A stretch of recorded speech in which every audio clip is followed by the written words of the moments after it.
Hello,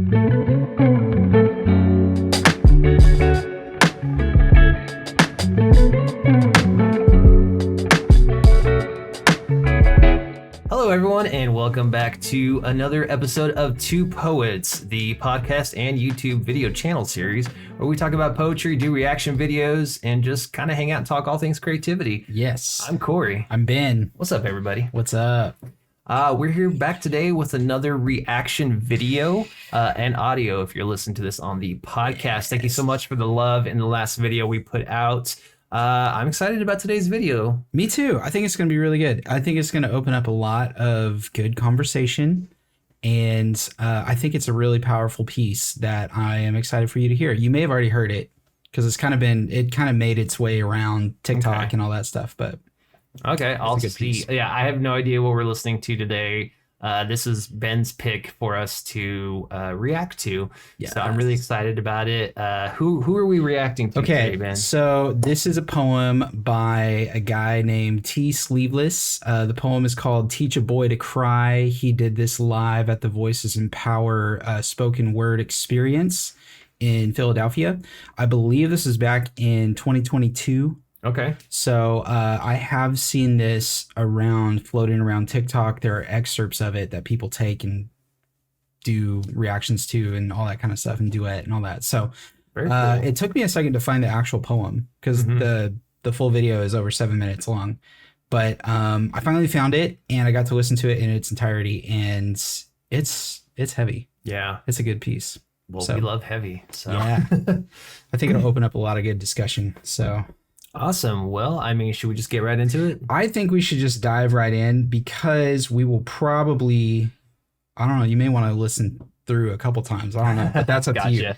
But I think we'll definitely have a lot to talk about. Okay. Well, we are going to, as we did last time, we're going to listen all the way through, and then we'll kind of discuss and tell you our thoughts and, how we feel from the perspective of two poets. So here we go. This is this is Teach a Boy to Cry by TSleeveless. I'm just butchering all the names today. It's all good.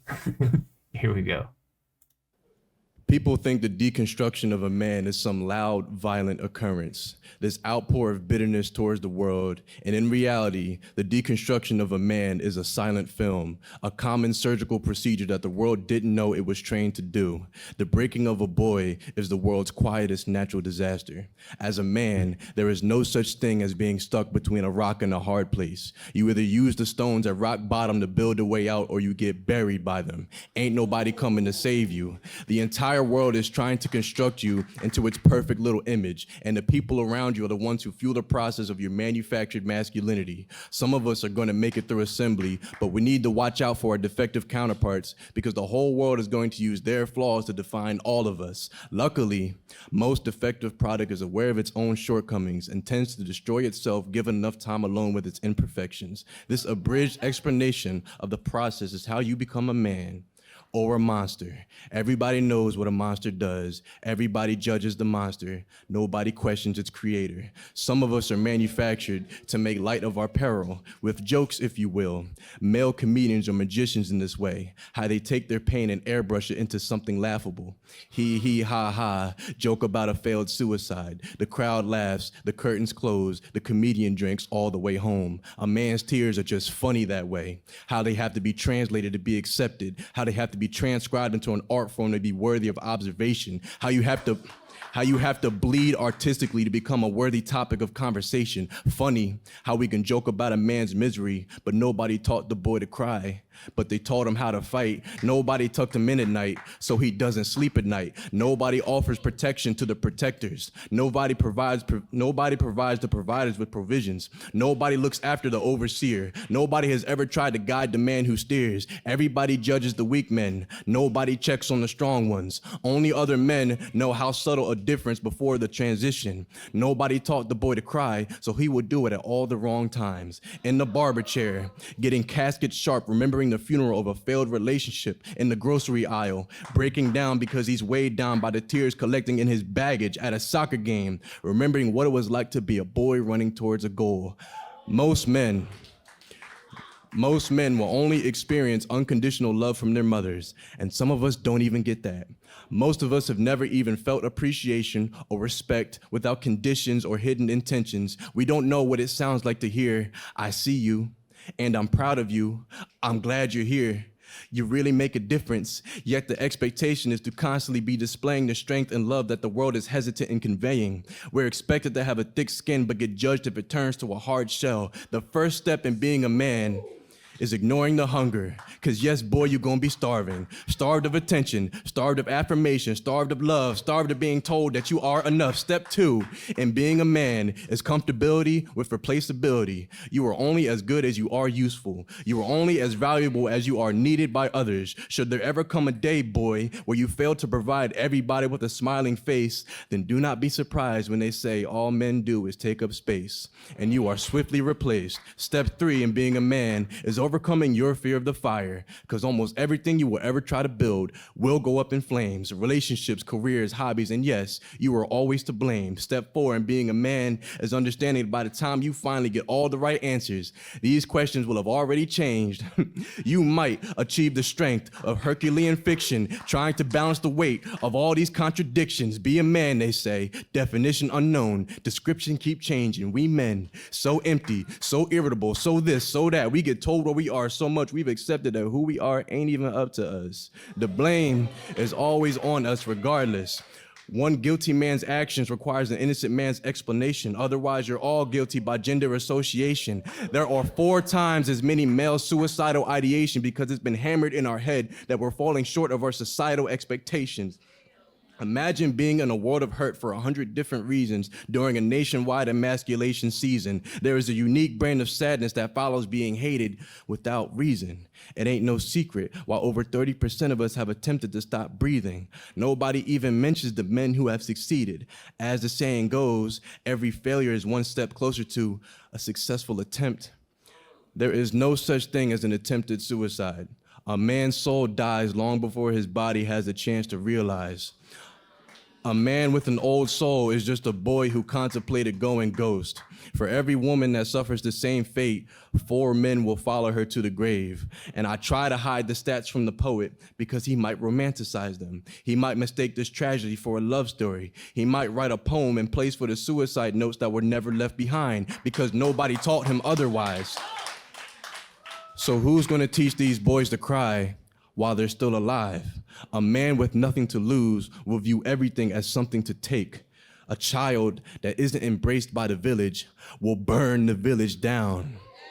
And he will stare as everything that didn't love him back contorts and cracks.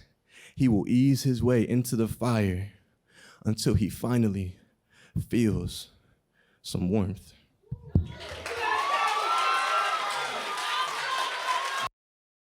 Ooh, it's heavy. That's very heavy. It's heavy. TSleeveless is a mental health poet, and this is what he does. And you should definitely go follow him. You can follow him on Instagram at TSleeveless. But he's got a powerful voice, and he's got a lot to say. Yeah, and it's really, really good. Yeah, I can tell. Yeah, I mean, mental health poetry. That's awesome. There's so many lines in this that just they strike heavy and they strike true. Mm-hmm. And the first one that gets me is the destruction of a man is the world's quietest natural disaster. Mm-hmm. Because it starts very, very young, or it can start very, very young. You know, like when you're growing up, and not necessarily, not even just men, like children in general, you're so vulnerable to people around you. You're vulnerable to adults. You learn behaviors, you learn things that people tell you.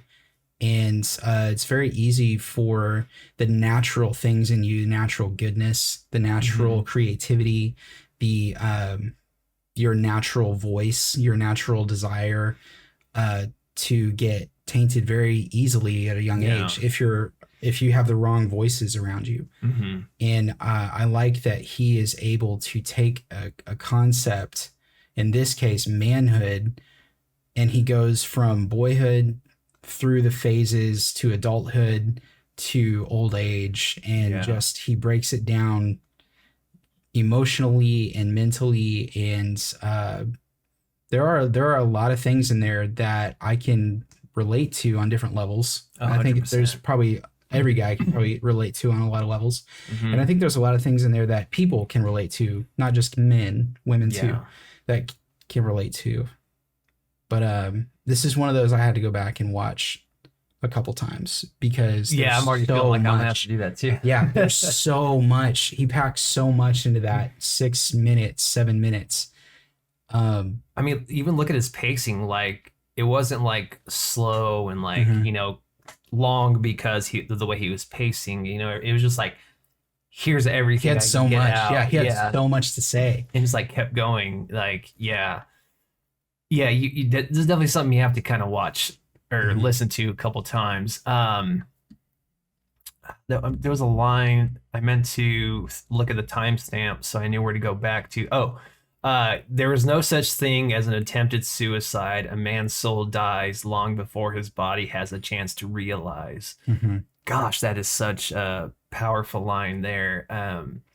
Because when you're looking at the stigma of men in America, men in the world, the kind of old ideology of, the man's supposed to be tough, strong. You don't show emotion. You stay strong for your family. You stay strong so you can be top in your job. Like, you show no weakness because you're weak if you show weakness, and the fact that that line, like, our soul has already died before we even think about leaving this world. And that's so true. I mean, I've been in that place, before, where I just like, I've got nothing. My soul's gone. Like, it's just too much to take on. And no, gosh, that is it's true. So important. And this is a topic that I don't know if will ever, be as talked about as we would like it to be. I think so much more today. There's more people talking about men's mental health, and mental health in general is getting more mainstream to talk about, but just the fact of men reaching out for help is still so low. Well, and there's a lot more awareness. I think men are realizing, I think a lot of guys are realizing they actually have a mental health issue. I think most of us may not even realize. I think, like you said, a man's soul dies before he even realizes. It's like, it's a slow creep. Just the everyday wear and tear of life, the not even the need, but the act, like, everything depends on you. You have to provide. You have to be, no matter what you have in your heart that you want to do, at the end of the day, there are things you just have to do regardless of what you feel, because you have to. If you don't do them, like, people around you suffer. Yeah. And even a healthy man in that cycle, if he is alone in it, or if he isolates himself in that, if he just puts his head down and just works his way through it, that guy is going to end up, like, he's going to end up realizing, like, by that time it's too late. Like, he's already missed out on so much life. He's already, like, carrying such heavy burdens. He's carrying everyone else's burden. Everyone else that's around him. And by the time he realizes that there are so many things that are dead, desires and feelings and things you want to accomplish and dreams. And I think the fact that there is awareness now is really good, because I think there's a lot of guys that have desire and they're realizing, like, why is my desire dying? Where are my dreams going? And so I just really appreciated someone saying things that I didn't even realize were deeply embedded. There are a lot of things in here that are deeply embedded, and I'm not like, I didn't like hear this I didn't go in hearing this knowing that I came from, any kind of a bad background or anything like that. I didn't have anything like that. But this is the type of poem where you hear a line and it it reaches out and grabs you. Yeah. And you're like, whoa, what did he say? And then you have to go back and listen. Yeah. And Absolutely. that's why it's so powerful. Like every line, there's something in there that's reaching out and grasping, like demanding your attention. Mhm. And I think that's like a true talent of a poet for sure. Absolutely, yeah. What you said there, it's demanding your attention, like the way he writes, excuse me, like the words he uses and the way he, phrases line by line of like the words he uses. A lot of times we find ourselves going from a writing perspective, we find ourselves kind of going the easy way out, taking the most common words that we use. But Yeah. the way he was writing this was just like a little going abstract with some of the words he used. But when they're all pieced together, it's like you said, it just like demands your attention. It's something we're not used to hearing. It's something that brings out what he's talking about to have more power behind it. And like it hits in a different way than just kind of using normal language. Yeah. Breaking this down from like a writing standpoint. Yeah. No, man, like he's got a talent for expression. For sure. That is for 100%. sure. Another thing, like just listening to this and the title of it, Teach a Boy to Cry. I think another big aspect is kind of talking about like who's going to teach a boy to cry, just how important it is to have that person to look up to, that mentor, that somebody who can teach you those things, who can show you things that are important in life, be there for you, be a support system, and who's not just going to be beaten into you that you got to be this way. Yeah. It's like, no, we need people in our lives to love us, to show compassion, to teach us things. Yeah, you need those people that are able to look at you and know you well enough to recognize maybe the time when you're not okay, even though you're pretending you are, because we all do that. Like we all tell people, no, I'm fine. It's totally cool. I'm good. And you need people in your life who is able to look past the facade and call BS on that, because we're all so used to that. Yeah, it's like absolutely. ingrained in us. It's second nature. You could be having the absolute worst time. And not just for men, this is for everybody. You could be having the worst time in your life and someone would be like, hey, how's it going? You're like, no, I'm fine. Yeah, It's just second nature to do that. Yeah. And that's why this is so important, because who teaches a boy to cry? He says most men get unconditional love from their mothers. And most of them don't even get that. Yeah. And it's so necessary for that father figure to be there, or someone like that, to be able to recognize when that boy is feeling those deep emotions and be able to help him process through them, to draw them out, to not let him stifle them and suffocate them and stuff them back inside, because that is how the boy goes to the man who is already dead and doesn't know it. He's gotten so used to stuffing those things down. He's gotten so used to suffocating his own feelings. He's gotten so used to putting himself to the side in a good attempt too, to even help others around him. Yeah. And there's a really, really good analogy of the baker who's so busy feeding everyone else around him that he starves because he doesn't have time to stop and eat. Yeah. It's a very good analogy for this, because it's so easy for men to be like expected, so many things expected of you as a man, so many things that you are just expected to do and to be, and regardless of how you feel. And it's really nice to actually see people who are recognizing those things and drawing attention to it and bringing awareness to that, because it is something that isn't talked about enough, I think. And so, yeah, absolutely. And there was another line here. I think, let me click on it here. It may be right here. Let me see. Is overcoming your fear of the fire, because almost everything you will ever try to build will go up in flames. Relationships, careers, hobbies, and yes, you are always to blame. Step 4 in being a man is understanding by the time you finally get all the right answers, these questions will have already changed. By the time you get all the right answers, these questions would have already changed. that is so true. You spend your whole line. life trying to figure out something, And then by the time you get there, it's not even relevant. Yeah, exactly. You're already behind and it's on to the next crazy. thing. You know, it's like I finally Yeah. mastered this area of my life and now it's on to the next thing that's I'm Mhm. years behind on. I think the thing that I got the most from the thing that hit me the most was getting is your comfortability with replaceability. You're only as good as you are useful. Mm-hmm. And once you're no longer useful in that environment, Mm-hmm. then people stop caring. You're not needed. And Yeah. they find someone else who can do better, and you're kicked to the curb. It's weird how we go through experiences like that, and you adapt to the point where before you even get into an environment, if you have experienced that, Mm-hmm. you get into a new environment and you're already looking for ways to fit in. You're already looking for ways, even if you need to just BS your way through it, because you want so badly to belong, and you want so badly to be accepted for who you are, not for what you can do. And if you have ever experienced like being replaced because you're no longer valuable in a sense, you start to find yourself identifying with what you provide, what you bring to the table.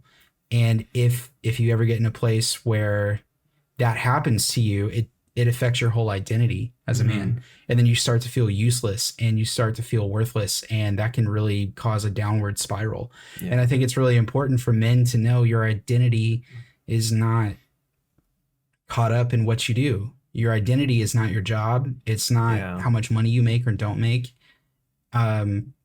Your identity is like your individuality. It's your soul. It's like who you are when no one else sees you. It's the things that you are like attracted to in the world when if you were out in nature by yourself. Like what are the conversations you're having in your head? What are the things that you are like paying attention to? You know, those like that's who you really are. And those are the things that no one sees. And I think one of the saddest things is a guy or a person in general who has this like beautiful soul and this love for something, and they never get to fully enjoy it. They never get to fully be themselves in it because they have to constantly hide it or mask it for other people, or they have to constantly change who they really are to fit in just so they don't get replaced. And that's a really sad place to be if you don't have good people around you who actually know you for you and can sense when you are dealing with things and can actually step in and say, hey, it's okay that you enjoy this. It's okay that you feel this way. It's okay that you're sad. Like, it's okay. It's okay that your life sucks right now. Yeah, like exactly. you totally have permission to feel the way you do. And we're going to be here to feel it with you. And we're also going to be here to walk out of this with you. We're not leaving you here. No, absolutely. Yeah, it's so important to surround yourself with people that'll do that, build you up. And yeah, because like you were saying, we find so much of our identity in who we are and what we're doing and what we can contribute to the world. Yeah. You know, I remember one time I had a guy ask me, he was like, can you introduce yourself and like tell me who you are without telling me what your job is? Don't tell me where you're from. You know, he's like, can you introduce yourself that way? It's like, because our first thing is, you know, I'm so and so. Oh, what do you do? You know, it's kind of our first question when we meet somebody. It's like, oh, what do you do? Where do you work at? What's your job? You know, Yeah. that's kind of our first thing we ask somebody. It's because we're correlating like your identity is in what you do, dude. You know, seriously, what do you do for a living? Yeah, that's kind of like our go-to that's question. What your purpose is on this earth. Yeah. I sell refrigerators. I was created to be a refrigerator salesman. Yeah. Yeah. That's crazy. Man, TSleeveless. What a way to bring this to light. Like very, very powerful. Yeah, I don't know anything about TSleeveless, so I'm super excited to kind of, you know, dive in and find out more of his work and listen to more of his poems. And yeah, if you, like Ben was saying, go follow him on his social media. Yeah. Go watch more, because I know I'm definitely going to go watch more of his stuff. Also, go to YouTube and watch more Voices in Power spoken word artists, because the Voices in Power is, dude, there are some heavy hitters on there. It's a monthly spoken word exhibit. Basically, it's an experience, and there are poets from all over the country that go and they do that. It's a platform for them to get up and show who they are as artists, and everybody has something to say, and it's so good. Yeah. So it's definitely worth checking out. Maybe one day you'll see these two poets up there. Dude, that would be sick, man. I wish I hope someday I can write something like worthy of that. Like you hear a poem like that and you're like, dang, like, hopefully I could write anything like close to that impact, but well, that's the thing about the power of words and the written word, is it's always going to relate to somebody. Someone's always going to connect with it. Yeah, for sure. There's an audience for everything out there. Absolutely. Man, it's so good. The feelings you have are valid. The feelings you have are real. They're your feelings. Find your voice, use your feelings to process, and then create art from the emotion in your feelings, because it will speak to the world. That's the point. Yeah, and if someone needs to hear it. Yeah, and if you're struggling with any, suicidal thoughts or things like that, there are places to get help. If you need counseling, there's online services like BetterHelp, and there's just so many resources out there. You're not alone. There are people out there who are willing to listen and talk to you. Shoot, you can even send us messages. Yeah, we would love please to talk do. and chat Please do. with you. We would love that. We're not anything special. We're just two guys who write poetry and love all creative things. And we care about you. And we care about you. Yes, we do. Man. TSleeveless hitting us with a heavy one. It's a heavy hitter, dude. I told you, man. It's a heavy hitter. It's like, I guarantee you're gonna watch it 3 or 4 more times over the course of however long, and you're gonna come away with something new every time. Absolutely. It's just so good. Yeah. But, yeah. Well, Ben, is there anything else we should discuss about this? Oh, man, I think I kind of like it just being like speaking for itself, because it is so heavy, but it's so full of truth. Like there's some real truth in there. There's some real sad things that he says in there. There's a lot of facts in there. But I think it's also something that brings about a lot of hope, because it opens up the conversation. It opens up a lot of awareness for things. And he's definitely not the first to say things like this. Oh, absolutely. And he definitely won't be the last, but it's a beautiful addition to the conversation. Yeah. And we need more people to add to that conversation. Yes, we do. So for sure. And just for people in general, not even just men, but people in general, we need more. Yes. Yeah. Sorry, everyone else. We were just kind of talking about men in this one. There are many other genders out there, but we're just kind of talking about men on this one, because that's what the subject was about. So, and we're all valid. Everyone's valid out there, and we're just taking it as we go. Yeah. Such is life. So also, if you haven't been following our show, our podcast, our channel here, we announced on our podcast a couple episodes ago that we are in the process of writing a new book. That we are actually co-authoring together. So we are super excited about that. And so we're going to keep getting to work on that book, and hopefully, who knows when it'll be done, but we're working on it. Yeah, we're just having fun with the process. We're taking things that we have done over the course of the show and putting it together, and it's actually given me a lot to look back over and reflect on. Yeah, and same. I kind of was going through them too. It feels like we haven't been doing this very long, but we've already done a lot. Yeah, like it's really cool to go back and look over. So yeah, we got to write stuff we never thought we would write about because of your prompts that you all gave us. So that was pretty awesome. But also be on the lookout for more reaction videos. We're going to start recording some of our own poems in video form to also put out on our channel. Might be working on a record. All kinds of cool stuff we got going on. So we're super excited to just throw up all of our words into the world. We're just going to just throw it out there and see what happens. Just so all 4 of you that listen to it. That would be means a lot to us. Thanks, Mom. Thanks for listening. My mom doesn't even listen. What? I'm just kidding. I don't know. She probably listens.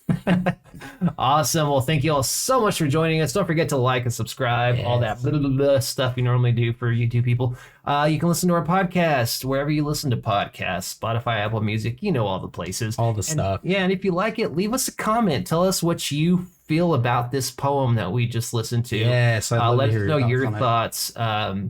Let us know what other videos we should react to. And yeah, leave your feedback. We love you all. As always, I'm Corey. I'm Ben. See you next time. Peace.